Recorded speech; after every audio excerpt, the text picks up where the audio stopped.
Taylor Swift is one of the most influential singers of our generation.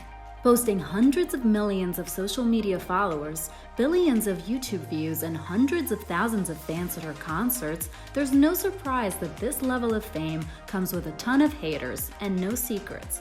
But haters gonna hate, and we're sure Taylor can just shake it off, but in any case, here's 7 facts you didn't know about Taylor Swift. Number 7. Taylor Swift may live in a multi-million-dollar penthouse in New York City today, but she came from humble beginnings. Before she moved to Nashville to pursue a career in music, she lived in Pennsylvania on her father's Christmas tree farm. In a 2013 interview, Taylor confirmed that she grew up on the farm, saying, "I really love Christmas. I wish it was all year round, just like for the feeling that everybody has. Everybody's buying gifts for each other, and there's sort of a feeling about it. But I think that the fact that I love it so much is probably because I grew up on a Christmas tree farm." It seems she really loved the time there. In an interview with Rolling Stone, she recounted fun memories of her time on the farm during the holidays. "We all had jobs. Mine was picking the praying mantis pods off the trees, collecting them so that the bugs wouldn't hatch inside people's houses." Number 6. In today's world, technology is everywhere, and a valid concern is being secretly recorded or videotaped. Most people aren't worried, though. Taylor, on the other hand, is absolutely terrified of being recorded. In an interview with E! She said, "I have a lot of issues with buildings like this, because I always feel like someone has bugged the room and is either videoing me or recording me, like dressing rooms and stuff. So that's one of my paranoias." Unfortunately for Swift, this fear came true in 2016 when Kim Kardashian recorded and publicly released a 25-minute phone call that was going on between Taylor and Kim's husband, Kanye West. Number 5. When she was just 12, a computer repairman by the name of Ronnie Kramer was in the Swift home when he spotted a guitar in the corner.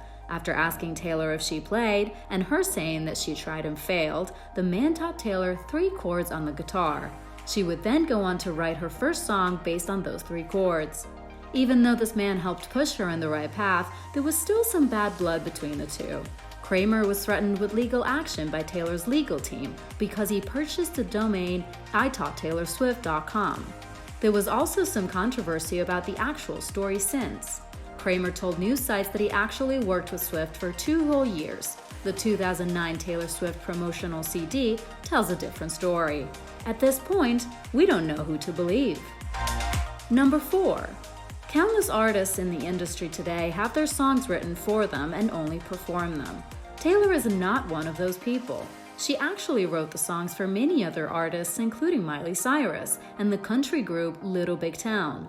Swift believes that songwriting is an extremely personal process, posting an Instagram post with the caption, "I love writing songs because I love preserving memories, like putting a picture frame around a feeling you once had. I like to use nostalgia as inspiration when I'm writing songs for the same reason I like to take photographs. I like to be able to remember the extremely good and extremely bad times." Number 3. Taylor has long included subtle messages supporting LGBTQ+ rights, but in recent years, she has taken a more open stance and voices her opinions about the things she believes in. She was afraid for years to comment. She explained why in an interview with Elle. "I didn't realize until recently that I could advocate for a community that I'm not part of. It's hard to know how to do that without being so fearful of making a mistake that you just freeze. Because my mistakes are very loud. When I make a mistake, it echoes through the canyons of the world. It's clickbait, and it's part of my life story, and it's part of my career arc." Today, she feels like she can make a change. She later on in the interview says, "I saw so many issues that put our most vulnerable citizens at risk and felt like I had to speak up to try and help make a change. Only as someone approaching 30 did I feel informed enough to speak about it to my 114 million followers." Now that she did, she is raising awareness and going strong as a full-fledged activist. Number 2. Every year, hundreds of artists win awards, but none have won a Grammy Award for Album of the Year at the age of 20 except for Taylor, making Taylor Swift the youngest ever artist to do so, claiming her award in 2010. Even with this astonishing feat, Taylor boasts over 100 awards, and they keep on coming. Number 1. The number 13 is widely considered around the world to be an unlucky number. Not for international pop star Taylor Swift. 13 is Taylor's favorite number.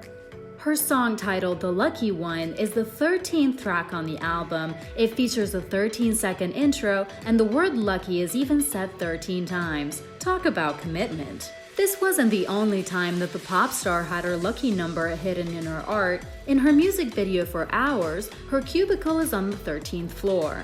She doesn't always hide it though. Throughout her tours, she can usually be seen with the number 13 painted on her hand with eyeliner. Taylor went on to explain this obsession with a number in an MTV interview. She said, "I was born on the 13th.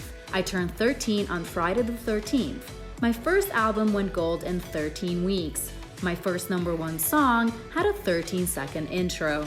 Every time I've won an award, I've been seated in either the 13th seat, the 13th row, the 13th section, or row M, which is the 13th letter." Seeing as she won 13 awards in 2018, it really looks like it's her lucky number. Click the subscribe and notification bell to stay up to date with your favorite celebrities and athletes. Want to see a video about your favorite celebrity or athlete? Drop a comment below and don't forget to hit like.